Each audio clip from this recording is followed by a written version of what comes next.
One particularly ridiculous and appalling incident throughout this whole thing was a day in Phoenix, Arizona, where he spoke inside to a crowded group of young people on a day that Arizona alone saw 3,500 cases. He sat there laughing about Kung Flu as police outside used flashbang grenades to force back peaceful protesters that were there. And that brings me to the fact that our two highest ideals, equality and freedom, are not only under attack, but in danger of being lost. After George Floyd's death, he had one sole job, and that was to comfort those who were hurting from this and to let them know that it would never be tolerated or allowed again, and that he would take immediate action to prevent this racist brutality from ever occurring again in this country.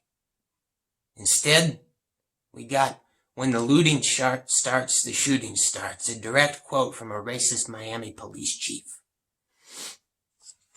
And we got a lot of very unfortunate riots, which were inexcusable. And I want you to think, what led to those riots? What is the kind of behavior that causes such instability that led to those riots? It's the gaping gap of leadership, empathy, and concern that then allowed people to, instead of finding an outlet in a productive way, to do it in a destructive way because they felt like there was no one in power who understood them.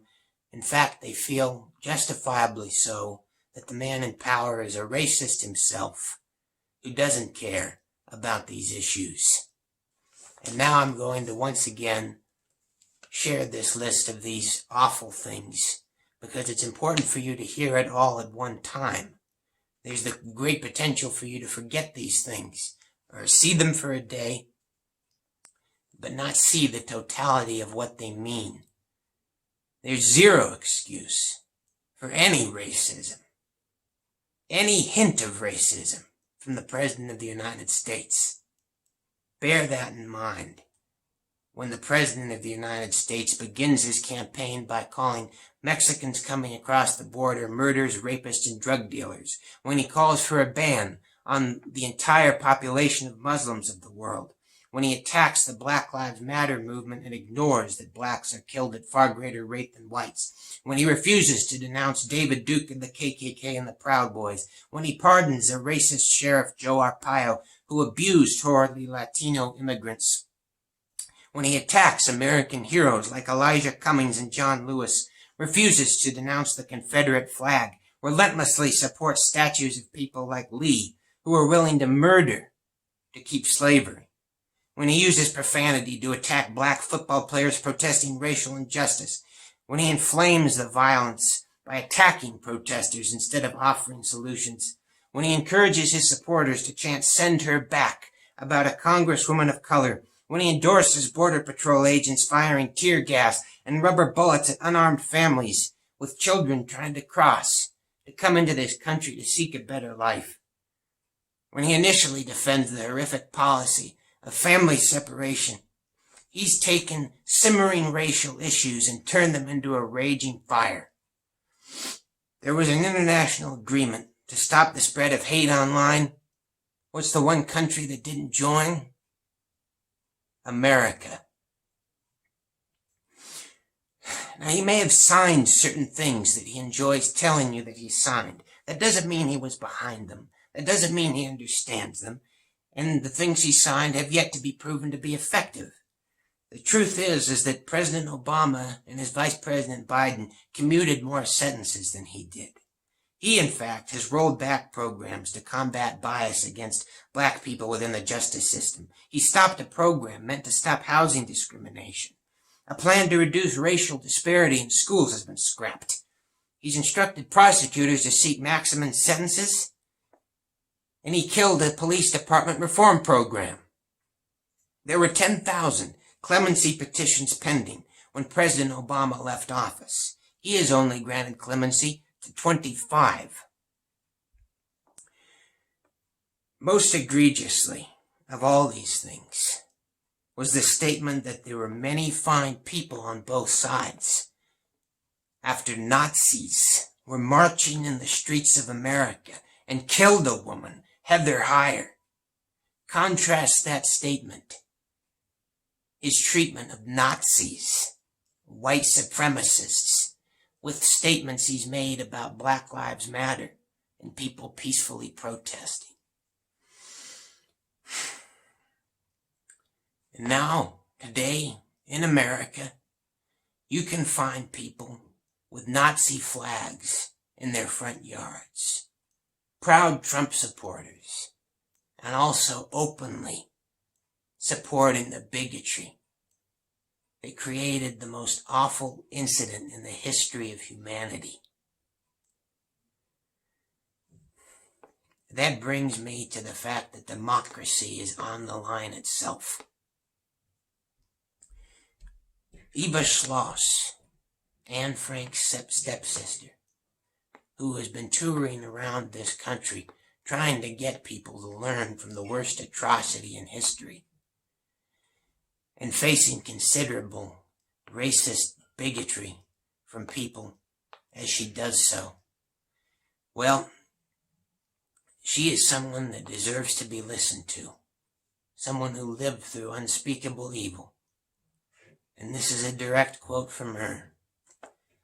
"We have in the United States a leader who is acting like another Hitler."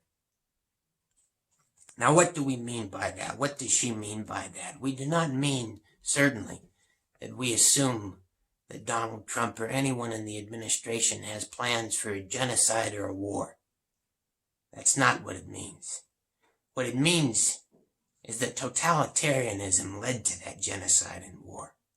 And in the end, all totalitarian forms of government resemble each other. The things that lead to them resemble each other. And those are things that we are seeing in America today. Sharing in common all these things have been the worst regimes in the history of the world that have murdered millions. They are demonizing groups and showing no empathy for those suffering. Well, Donald Trump has demonized groups. He's threatened to deport 11 million Latino undocumented immigrants. He called for a database and identification system for Muslims and said he would shut down mosques. Attacking the free press. Well, it's very obvious. He calls them scum and garbage and fake. Demanding personal loyalty. Very evident when anyone in the Republican Party who ever says anything to speak out against him is immediately attacked. There was a statement from Stephen Miller when he first assumed the presidency. The president's authority will not be questioned. And he mocks the supporters' loyalty to him by saying he could stand in the middle of the street and shoot somebody and he still wouldn't lose any voters. Lying. 20,000 lies. Interfering with elections to prolong power. He stood by and allowed Vladimir Putin to get away with attempting to interfere, hack, and steal this election. He's attempted to sow doubt in your mind as to whether you can vote by mail because he's worried about what it will do for his prospects. He's encouraged you to chant 12 more years. He retweeted someone who said that there could be a civil war were he to be removed. And in 2012, when Barack Obama won, he said that there should be a revolution in the country, that people should take to the streets. Cult of personality.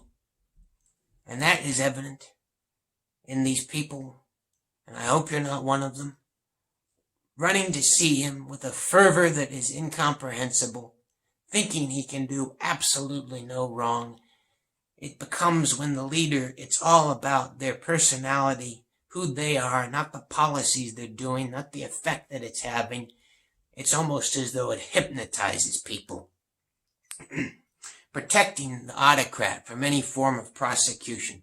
Well, we saw that vividly with the Mueller investigation, didn't we?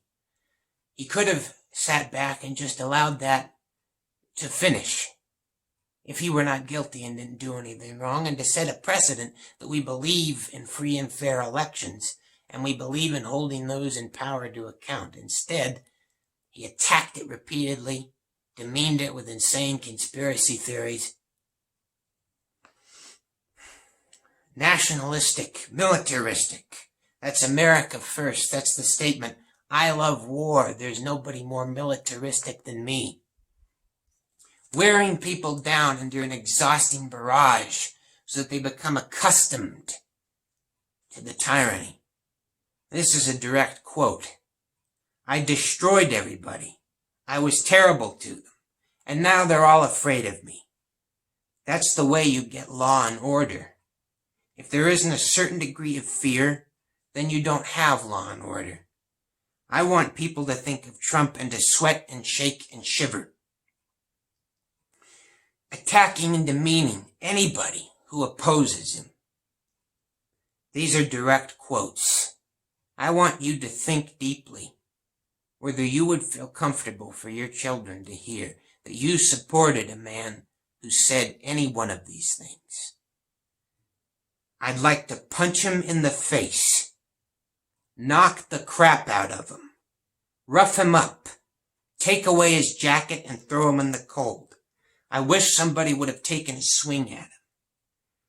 Police, arrest those suckers, throw them to hell in jail. Let's ruin the rest of their lives.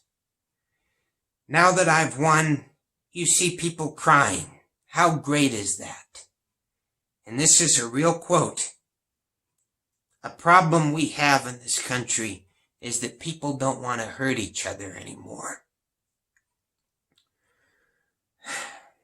Another sign, building walls, that's obvious. Cruelty. Cruelty. This is someone who said that torture is a beautiful thing. He only didn't implement it because the Secretary of Defense, James Mattis, said he would not do it.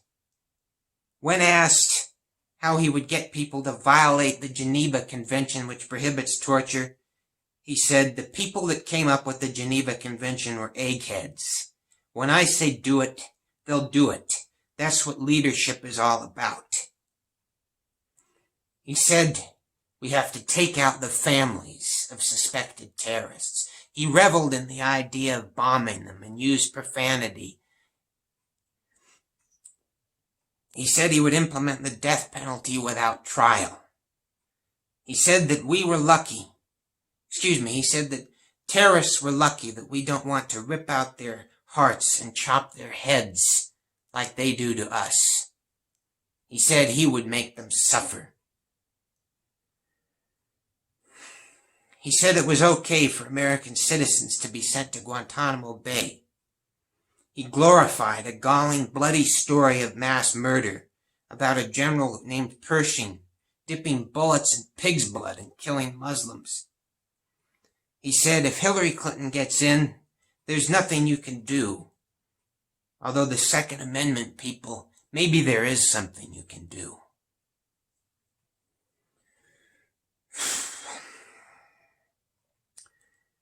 Finally, using police and military against domestic perceived enemies. Well, we all know what that is. That was the assault on peaceful protesters for a photo op, when tear gas, flash grenades, and rubber bullets were fired to clear away fellow citizens, including clergy, as the President of the United States walked over to use the Bible as some kind of prop. That was virtually an act of war on the American people. It was attacking his own citizens for his own perceived benefit.